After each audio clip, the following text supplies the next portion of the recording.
The business of tutoring is a booming business, and every year more and more families hire private tutors. So unlike in overcrowded classrooms where discipline takes priority over learning, great tutors can come from all walks of life. So would you be a good tutor? Well, in this video we are going to be discussing about what it takes to be a good tutor, and we will be going through a 10-point checklist. Let's begin.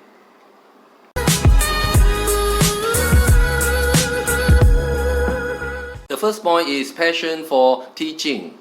So a good tutor is someone who really enjoys teaching, because that is what they'll be doing most of the time. It is going to be a day in, day out work routine.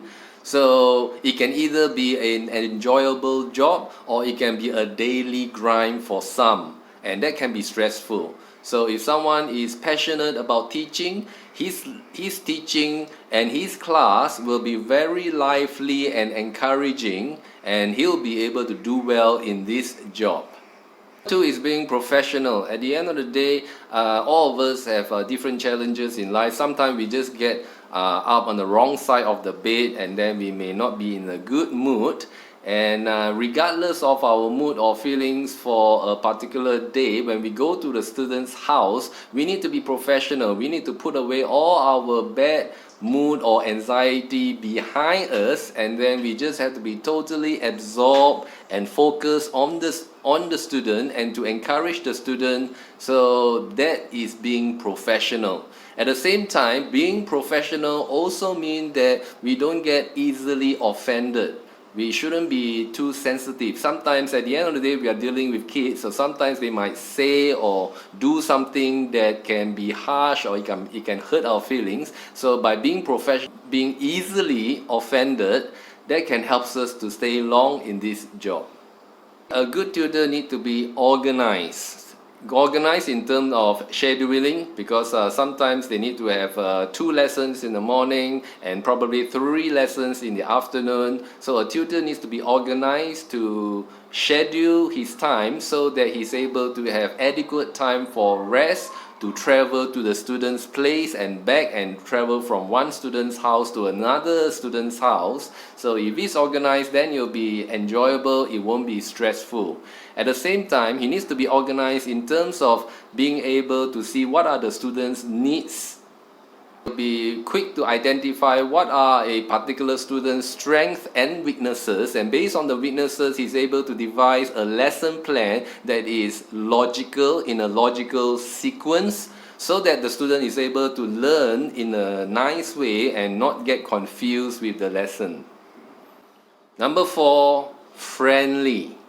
So with this line of work, it is a personalized work, unlike a classroom environment where a teacher is teaching to a group of students, so the relationship is less personal. So with one-to-one teaching, the tutor is actually handling the student one-on-one. He needs to be able to create a long and lasting relationship with the student. So that also means that he's able to really understand and personalize the lesson based on the student's needs and wants. He'll be able to identify what are the strengths of the student, what are the weaknesses of the student, and based on those weaknesses, he'll be able to see what is the best way to help him to achieve the student's level best. So by being friendly and able to create good friendships with the student, he's able to help the student to excel. Number 5 is the need to be punctual. I noticed that with many reviews that I received from various students and clients in the past, I noticed that being punctual, they really value this quality, because at the end of the day, not like the good old days when the students have more time. In today's world, students are very busy. They have very busy schedule. After school, they have many extracurricular activities. They have piano lessons, music lessons, swimming lessons, and so forth. So it is important for them to have a schedule whereby the tutor can come on time at a particular time and leave at a particular time, so that they need to rush to another lesson and so forth. So if a tutor is punctual, they will really appreciate that.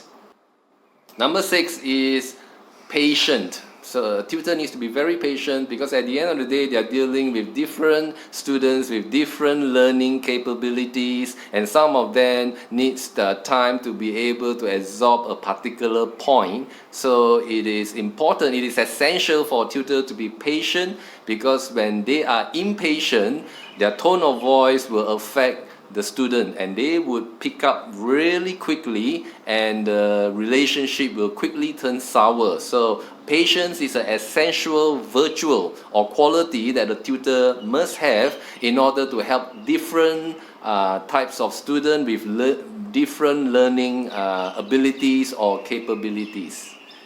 7 is that a tutor needs to be a good listener.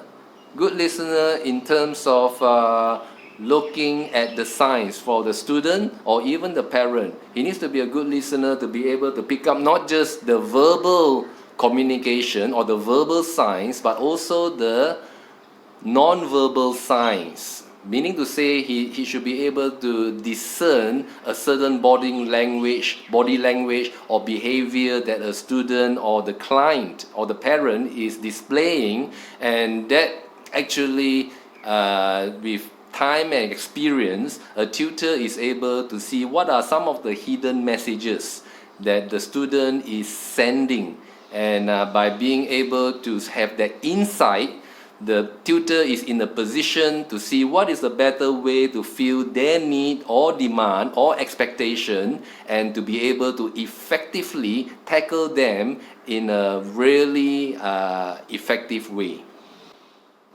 Number 8, it is a tutor needs to be confident, because at the end of the day, he's trying to encourage a student. In order to earn the student's respect, a tutor needs to be confident and show authority over the subject, so that the student is able to easily be encouraged and to show respect to the tutor, and to be able to learn the subject in an effective way.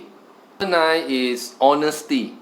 So a tutor needs to be honest to show, because at the end of the day, they are someone who is going to have a great influence on the student. So if they show a good example in terms of what is right and what is wrong, that will greatly encourage the student to follow suit. At the same time, to be honest means that the tutor may not know everything. He makes mistakes. Sometimes there's a particular question that the student asks, or a subject that the tutor is not aware or not sure of the answer.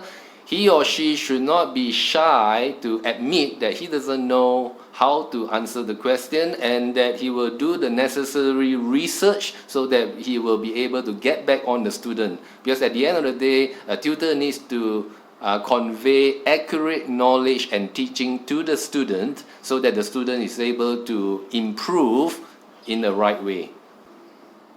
And number 10 of the checklist of being a good tutor is that a tutor needs to be adaptable. Adaptable, because with students, we have different kinds of students and different personalities.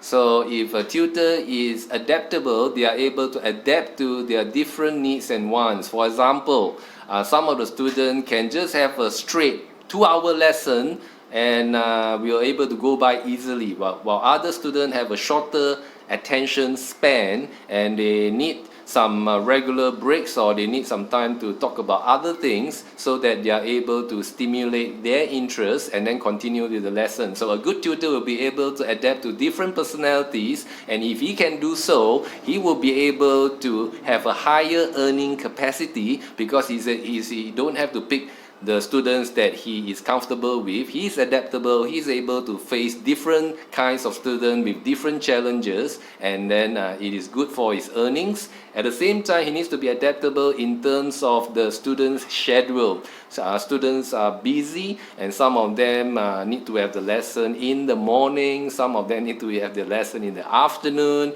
and some needs to have the lesson at night. So if you are adaptable, that is a very good sign for you becoming a good tutor. So these are the 10 signs or checklists that someone who is thinking of becoming a tutor or contemplating to become a tutor one day. So if you find most of the 10 requirements over here, that means that you are suitable to become a good tutor, and I have other videos that I can put it in the description box on how to get started to become a tutor in terms of the marketing side and so forth. So thanks very much for watching once again, and please subscribe if you are not yet subscribed, and please comment below if you have any suggestion on what you like to see in my future videos. Thank you and goodbye.